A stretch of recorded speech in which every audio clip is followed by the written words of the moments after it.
గారు ఆల్రెడీ అద్భుతమైన శక్తివంతుడు. ఉమ్, జనం అర్థం చేసుకోవడంలో పొరపాటు పడ్డారు. గతంలో నేను తిట్టడం వల్ల బాబు గారిని ఓడగొట్టారు, ఉమ్, అంతే తప్పించి లేకపోతే ఆయన చాలా శక్తివంతుడు అని ఆయన నమ్ముతున్నారు. ఉమ్, ఇప్పుడు నేను పొగుడుతున్నాను కాబట్టి బాబు గారిని గెలిపిస్తారన్నట్టు ఆయన నమ్ముతున్నటువంటి పాయింట్. ఉమ్, ఆయనలో ఉన్న శక్తి నేను కూడా గ్రహించాను కాబట్టి జగన్ అనేటువంటి వ్యక్తితో పోల్చుకుంటే చంద్రబాబు బెటర్ అని ఆయన నమ్ముతున్నారు. ఉమ్, బాబు వచ్చేస్తే రాష్ట్రం స్వర్ణయుగం అని పవన్ కళ్యాణ్ గారు నమ్ముతున్నారు. అదే చెప్తున్నారు అక్కడ ఒక రకంగా. ఈయన ఎంపీ స్థానానికి సంబంధించి ఆయన క్లియర్ గా మాట్లాడింది, మోడీ గాని అమిత్ షా గాని పిలిస్తే నేను వెళ్తాను అనేది. అంటే ఆల్రెడీ ప్రపోజల్ ఉందా, లేదంటే ఇప్పుడు ఈయన దగ్గర నుంచి అన్న ప్రపోజల్ వెళ్తుందా? అంటే ఆయన చిన్న లాజికల్, ఆయన వ్యూహంలో అదొక పార్ట్ అండి.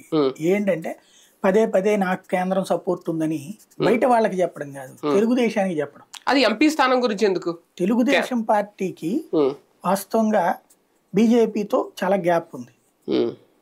వాళ్ళు అవసరమైన టైంలో మాత్రమే మొన్న సరే ఒకసారి బాబుని రమ్మనండి అని చెప్పారు.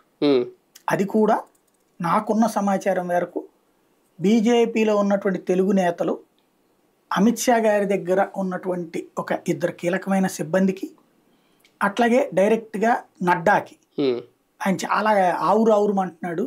మనం అంటే గనక కావాలంటే 15 పార్లమెంట్ ఇచ్చేమని